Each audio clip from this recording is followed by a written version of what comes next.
नमस्कार दोस्तों, स्वागत है आज की इस वीडियो में। दोस्तों आज की इस वीडियो में बात करेंगे बीसीआई की कुछ गाइडलाइन और एडवोकेट प्रैक्टिस से संबंधित कुछ महत्वपूर्ण टॉपिक पर बात करेंगे। दोस्तों आज की वीडियो बहुत ही इंटरेस्टिंग होने वाली है। अगर आप लॉ स्टूडेंट हैं तब भी बिल्कुल सही जगह पर आए हैं, अगर आप एडवोकेट हैं तब भी बिल्कुल सही जगह पर आए हैं। तो दोस्तों वीडियो शुरू करते हैं। जैसे कि आप सब लोगों ने न्यूज़पेपर समाचार में देखा होगा कि जो राजस्थान स्टेट बार काउंसिल है उसको बीसीआई ने कुछ नोटिफिकेशन, कुछ एडवोकेट की लिस्ट जारी किया है जिनको प्रैक्टिस से रोक लगा दिया गया। क्यों लगा दिया गया, आइए अच्छे से समझते हैं।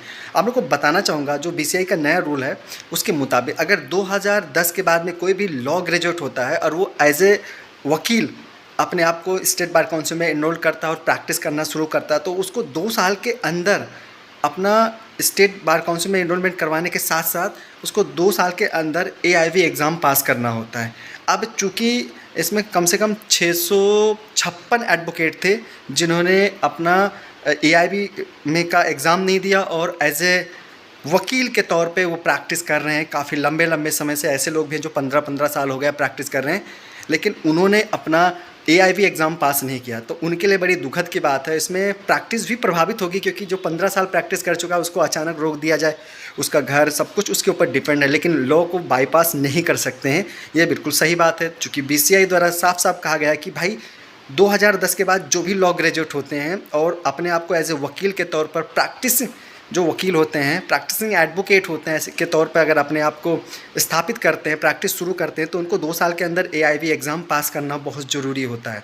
अगर एग्ज़ाम पास नहीं करेंगे तो आप प्रैक्टिस करने के योग नहीं रहेंगे। केवल आपको 2 साल ही प्रैक्टिस करने का मिलेगा, उसी 2 साल के अंदर आपको एग्ज़ाम पास करना होता है। एग्ज़ाम बिल्कुल सिंपल और सरल होता है।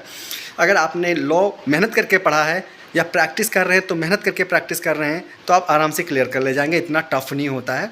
तो जितने भी लोग बाकी हैं वो अपना एग्ज़ाम दे दें क्योंकि बिना एआईवी एग्ज़ाम के आप प्रैक्टिस करने योग्य नहीं रहेंगे। केवल 2 साल ही कर सकते हैं। 2 साल बाद आपका जो प्रैक्टिस है उस पर रोक लगा दी गई। तो ये जो राजस्थान का सीकर ज़िला है ना, वहाँ की बात है जहाँ पर तकरीबन 656 एडवोकेट थे जिनकी क्या कहते हैं प्रैक्टिस पर रोक लगा दी गई है। अब जब तक वो एग्ज़ाम पास नहीं करेंगे तब तक उनकी प्रैक्टिस वो कंटिन्यू नहीं कर सकते। तो एक बहुत ही महत्वपूर्ण ये अपना इन्फॉर्मेशन था। आशा करता हूँ आप लोग ये वीडियो शेयर करेंगे, काफ़ी लोगों तक पहुँचाएँगे क्योंकि जितने भी एडवोकेट हैं उन सबको एआईवी एग्ज़ाम पास करना ज़रूरी होगा, बहुत ज़रूरी होगा। क्योंकि उस एग्ज़ाम के बिना, क्योंकि उसके द्वारा आपको सीओपी इशू किया जाता है, तो सीओपी नंबर भी होता है। और हर 5 साल में एक चीज़ और ध्यान लीजिए, हर 5 साल में एडवोकेट प्रैक्टिस वेरिफिकेशन होगा।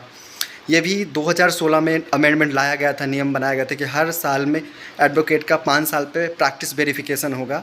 तो उसमें भी आपको ध्यान देना ज़रूरी होगा कि आपको वहाँ पे तो क्या होता है, हम लोगों ने तो अपना एक बार वेरिफिकेशन करवा चुके हैं, तो वहाँ पे क्या होता है आपको 5 वकालतनामा या 5 ऑर्डर 5 साल का, ठीक है, एक साल का एक ऑर्डर ले लीजिए, या आपको कोर्ट में पेश मतलब ऑनलाइन आपका वेरिफिकेशन करवाना होता है। आपका सीओपी नंबर होना चाहिए, आपका आइडेंटिटी कार्ड होता है, सब कुछ सारे डॉक्यूमेंट होते हैं, बिल्कुल लिस्ट मिलती है। तो वेरिफिकेशन बहुत ज़रूरी होता है। तो प्लीज़ अभी तक जिन्होंने एआईवी एग्ज़ाम नहीं दिया है फटाफट देने की तैयारी कर दीजिए क्योंकि 2025 का जो था एग्ज़ाम अभी होना बाकी है और 2024 में जो हुआ था उसका रिज़ल्ट आ गया, यानी एआईवी 19 का रिज़ल्ट आ गया है, कल रिलीज़ हुआ है और 2025 का एग्ज़ाम जल्दी होगा। तो अभी जिन्होंने नहीं एआईवी एग्ज़ाम पास किया वो फटाफट, उनके पास मौका है एग्ज़ाम पास करके और अपनी जो प्रैक्टिस है उसको सुनिश्चित कीजिए। आशा करता हूँ वीडियो बहुत ही यूज़फुल रही होगी। मिलते हैं एक नई वीडियो में। बहुत बहुत धन्यवाद।